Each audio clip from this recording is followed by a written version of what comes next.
The goal we've set out with this channel is to help people better understand how to construct good stories, no matter what medium you're telling your story in. Stories have been told for as long as humans have been able to communicate, and it's always been the stories that are interesting, compelling, and substantial that stood the test of time. Throughout this video, we're going to learn how we can hope to create art that will meet these criteria. All art is trying to tell a story, whether it's a book, movie, song, or even a painting. And since all of these mediums are so different, you'll naturally need different approaches to creating each of these story types. Future videos on this channel aim to explore these ideas. We will often use existing movies, television shows, songs, and other works of art as examples of what to do and what not to do. At How to Story, we believe that good storytelling is objectively achieved through methods that, when used correctly, can ensure that your stories will resonate with your audience and make sure your story is as creative and well-constructed as it can be.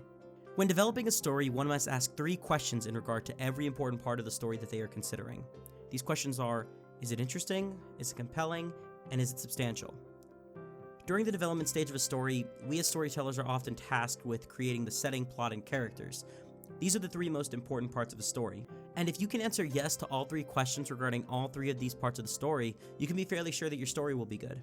If your story is interesting, it'll mean that people are intrigued by it as soon as they hear the synopsis of it, or as soon as they see the first flash of color within the boundaries of the frame as they round the corner in a gallery. For a song, this could be the opening riff or the title as the song comes across the screen in the listener's car. A story should be able to stand on its own, and factors that exist outside of the universe of the art itself should have no bearing on how the art is perceived.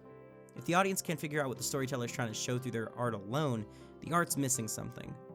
The one exception to this is when considering how to make a story interesting.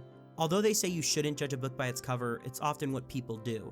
So having a few flashy things to showcase your story, like a trailer or a book cover, those kinds of things can help your story catch the eye of somebody. Although, a good artist or storyteller can do both. During his blue period, Pablo Picasso painted this painting, called The Old Guitarist. Picasso began painting with shades of blue because his friend Carlos Casagemas committed suicide a year before they moved to Paris together to try and make a name for themselves in the art scene. The man in the painting is sitting cross-legged, slouching, and favoring the bottom left of the panel. This positioning of the subject in The Old Guitarist is similar to a pastel drawing Casagemas drew 3 years earlier called Mujer Vestida de Blanco. The old man could even be said to look like an older version of Casagemas. While all this information does make the painting itself more interesting, the painting can stand on its own as a portrait of a sad, lonely old man who's ruined his own life, possibly through drugs and alcohol, like Picasso's late friend Carlos. And all he's left with is his old guitar, which he's just barely able to play as the frailty of his fingers and hands is on full display. An interesting thing to note is that almost the entire painting is in some shade of blue, except for the guitar itself. You don't need a 4-year art degree to figure out that Picasso wanted this guitar to be the focal point of the painting. A detail that I believe is noteworthy is the lack of frets on the guitar. Based on the old man's pose, it would appear he plays classical fingerstyle guitar, which is difficult to play well without frets.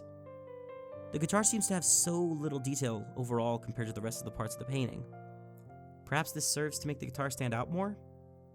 I couldn't tell you for certain, but it certainly is interesting.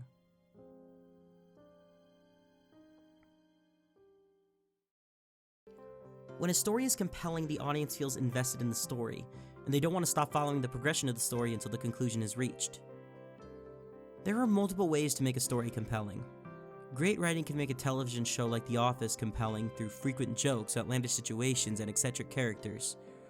Writing can allow a show like Avatar: The Last Airbender to engage its audience in an epic adventure with relatable characters and powerful themes. When an audience is presented with a story, the storyteller is offering their hand so the audience can take it and go on a journey. When a story is interesting, the audience will take the storyteller's hand and follow them. When a story is compelling, the audience will eventually run in front of the storyteller and drag them along, trying to see what will happen next. To maintain the compelling nature of your story, you need to make sure that no matter how eager your audience is to get to the end, no matter how hard they're pulling, you don't allow them to get there until you want them to. To make a substantial story, a storyteller must make sure that the audience will still be thinking about the story after its conclusion.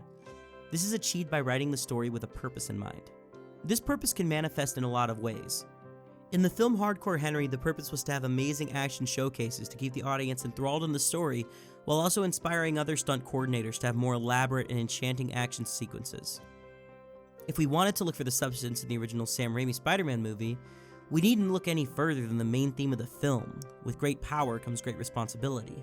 As soon as the development of a story begins, the substance of the story should be one of the first things that's considered, as it will guide the storyteller in the direction that their story should go.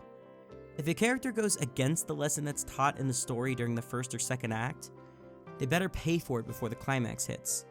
Substance doesn't have to be some profound message. As mentioned before, a film like Hardcore Henry or the recent Birds of Prey movie creates substance through amazing action scenes. After watching both films, that was the number one thing I heard people talking about as they exited the theater. Substance isn't just a moral or theme, it's the reason you're creating the story in the first place. When developing, consider this. And when you know the reason that you're telling your story, own it. If you want to teach the audience a hard lesson about life, don't be afraid to kill the nicest person on screen.